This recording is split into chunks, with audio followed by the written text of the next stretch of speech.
Y vamos a profundizar en este tema y para eso ya recibo al senador del Partido Nacional, Javier García, que además preside la Comisión de Defensa del Senado. Gracias por estos minutos. Un placer. Bueno, para bajar a tierra este proyecto, en los hechos, ¿cómo visualiza que se va a aplicar y va a haber más presencia militar en las fronteras a partir de esto? Sí, la verdad que es un cambio radical en materia de seguridad en el país, porque se termina con un concepto tradicional que cortaba.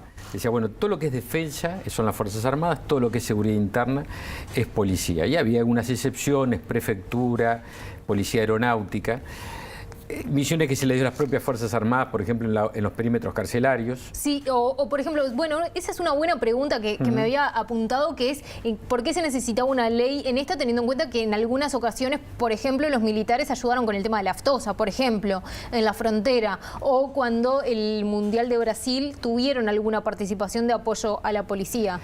Yo siempre sostuve, Valentina, que la ley actual de defensa, siempre sostengo porque está ahí, la ley, hay que leer nomás los artículos 18 y 20. La ley de defensa actual, en estos artículos 18 y 20, habilita a que, bajo mandato del Ministerio de Defensa, por orden de Poder Ejecutivo, las Fuerzas Armadas pueden, en algunas circunstancias especiales, alterada la paz social, cosas que tengan conmoción pública, no me acuerdo exactamente la redacción, puedan participar. De hecho, cuando en el Tornado de Dolores, la primera institución pública que estuvo ahí, el Ejército, que fue a brindar seguridad, aparte de rescatar personas, que lo hizo obviamente, pero que fue en jeep a patrullar, fue el Ejército, porque amparado en esta ley. Cuando se hizo los perímetros carcelarios, se empezó con un decreto y después se hizo una ley y se determinó una zona militar en los perímetros de las cárceles. Lo que se hizo ayer, o que ayer dimos sanción en el Senado, es establecer una franja del país, una faja, 20 kilómetros adentro de las fronteras, donde las Fuerzas Armadas, va a ser básicamente el Ejército, pero no está establecido, podría ser otra institución, otra fuerza. El Ejército va a tener jurisdicción y va a poder desarrollar tareas que están vinculadas directamente a la seguridad interna. Patrullajes, vigilancia, detención de personas, detención de autos para inspeccionar, etcétera. Es decir, las tareas típicamente policiales. Usted decía son que miles de hectáreas, ¿no? Claro, son 30.000. Miles, imagínense 20 sí, kilómetros de todo el país. Territorio. Usted decía que esto cambia el paradigma un poco haciendo referencia a ese debate que hay siempre sobre si hay que darle más participación o no a las Fuerzas Armadas. Tengo entendido que Argentina y Brasil ya tienen una participación. Esto va más lejos que lo que decidió Macri en Argentina hace 2 meses. Ajá. Porque Macri por decreto cambió la ordenanza o cambió el decreto en materia de políticas de defensa y lo que hizo es autorizar a que fueran Fuerzas Armadas a apoyar a Gendarmería al norte de Argentina a brindar apoyo logístico en la lucha contra las drogas. Acá no es apoyo logístico, acá es a estar en territorio. Directamente ir a contactarse con el fiscal. ¿En qué delitos cree que va a ser importante esto? Todos los que puedan, pero vamos a ver. Y se lo pregunto en un contexto en el que venimos escuchando que las fronteras son porosas en Uruguay, yo digo que yo a esta altura y que se está entrando y saliendo quien quiera con lo que quiera. Es así. Yo creo que ya no son porosas. Cuando van a tu casa, tocan el timbre, tú preguntás quién es.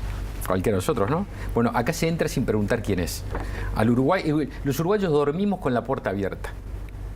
No, acá bueno, entra cualquiera. Hay que establecer la diferencia, porque en realidad todos vemos las grandes colas durante la temporada. Hay lugares donde hay puestos de control. Lo legal pasa por los puestos. Lo ilegal problema pasa todos todo. Los otros lugares. Tráfico de armas, tráfico de dinero, bueno, toda la plata negra del kirchnerismo, tráfico de narcotráfico, excepto la marihuana legal, todo el resto de consumo de drogas es narcotráfico, pasa por la frontera. Por eso hoy en día en el mundo conceptos de defensa y seguridad van unidos, porque una vez que se atraviesa la frontera, que el narcotráfico atraviesa la frontera, es un problema de seguridad interna.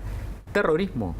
Es decir, yo ayer reclamé que se discutiera, que se nos diera para aprobar. La oposición está dispuesta, por lo menos en el Partido Nacional, a analizarlo rápidamente, la ley contra el terrorismo. Hay un proyecto de ley del Poder Ejecutivo, hay otro del senador Lacalle Pou, pero aunque sea el del Poder Ejecutivo, para poder analizarlo, un tema que hoy en día es transnacional, no tiene límites el terrorismo. Bueno, estamos tratando proyectos de ley, ayer fue uno que yo creo que son para atacar situaciones de crisis. Hoy estamos en una situación crítica. Hay ejércitos de bolsillo en Uruguay. A ver, todo esto que está sucediendo con el robo de los cajeros va a financiar bandas criminales que ya no es como el robo que también hay, y por miles, el robo del almacén del barrio.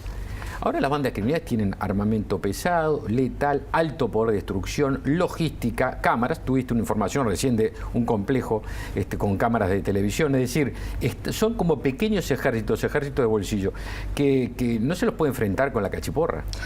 Usted saca el tema de los cajeros y le cambio de tema porque usted ha dicho en las últimas horas que esta ola de robos de cajeros tendría que hacer reflexionar sobre la ley de inclusión financiera. ¿A qué se refiere brevemente? A ver, es el colmo, ¿no? Es decir, como el gobierno no puede agarrar a los chorros, lo que hace es cerrar los cajeros. Muerto el perro, se acabó la rabia. Le quitan libertad a usted porque no pueden hacer su misión, que es agarrar a las bandas criminales. Entonces digo, no puede el Estado obligarte a ir a un banco, un cajero, y al mismo tiempo cerrarte el cajero. Pero la solución es ir contra la ley de inclusión financiera. Hay un proyecto de ley contra la obligación de la inclusión financiera, que es diferente.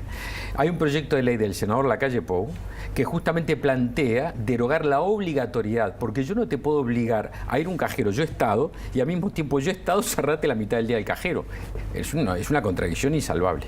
Javier García, gracias por estos minutos. A ti por la entrevista.